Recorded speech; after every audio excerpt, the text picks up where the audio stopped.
नमस्कार दोस्तों, मैं संजय आपका अपने इस चैनल पर स्वागत करता हूं। दिल्ली में असेंबली इलेक्शन रिजल्ट के अनाउंसमेंट के 10 दिनों बाद आखिरकार दिल्ली को अपना सीएम मिल ही गया। फाइनली बीजेपी ने रेखा गुप्ता को दिल्ली का सीएम बना दिया है। रेखा गुप्ता विधायक दल की बैठक में नेता चुन ली गई है।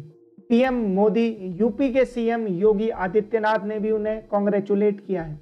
दिल्ली में 27 साल बाद बीजेपी फिर से असेंबली इलेक्शन जीत पाई।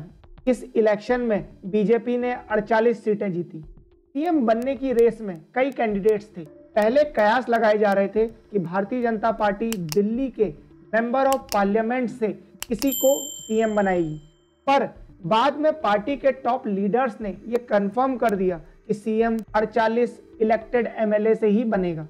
सीएम के नाम पर बीजेपी की तरफ से इतना डिले देखकर मुख्य अपोजिशन आम आदमी पार्टी के कई विधायकों ने बीजेपी पर तंज कसे। सीएम के साथ साथ बीजेपी ने एमएलए परवेश वर्मा को दिल्ली का नया डिप्टी सीएम बनाया है। ये दोनों कल दिल्ली के कैबिनेट मिनिस्टर्स के साथ रामलीला मैदान में शपथ लेंगे। इस पूरे इवेंट की थीम अयोध्या राम मंदिर के अभिषेक समारोह पर आधारित होगी। प्रधानमंत्री मोदी, अमित शाह और डिफेंस मिनिस्टर राजनाथ सिंह इस सम्मेलन में शामिल होंगी। चलिए अब रेखा गुप्ता के बारे में डिटेल में जान लेते हैं। रेखा गुप्ता इस बार शालीमार बाग से जीती थी। रेखा गुप्ता बीजेपी की मजी हुई लीडर है।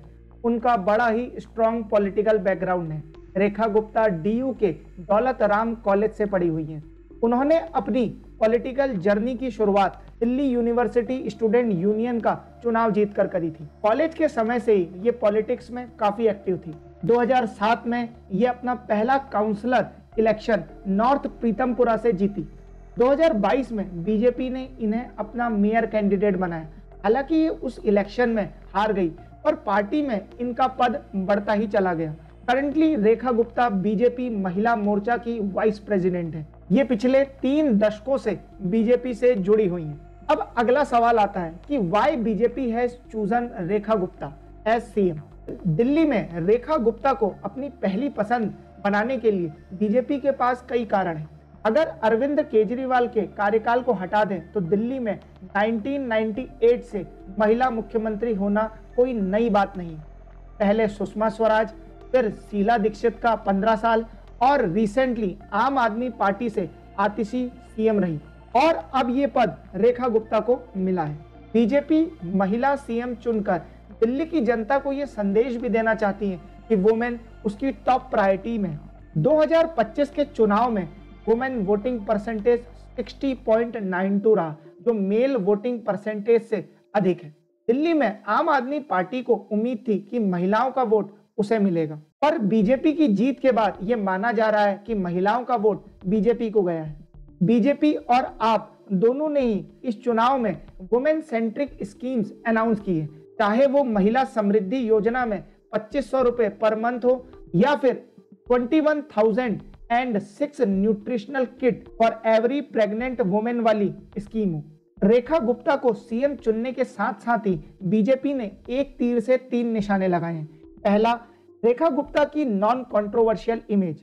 दूसरा, वो वुमेन लीडर है और तीसरा, फ्रेश फेस है। कई पॉलिटिकल पंडित ये कयास लगा रहे थे कि परवेश वर्मा को इस बार सीएम चुना जाएगा। परवेश वर्मा दिल्ली से एमपी भी रह चुके हैं। वो अपनी एमपी की सीट को छोड़कर इस बार एमएलए लड़े। परवेश वर्मा को बीजेपी ने डिप्टी सीएम बनाया है। रेखा गुप्ता का नया टेन्योर काफी चैलेंजेस से भरा रहेगा।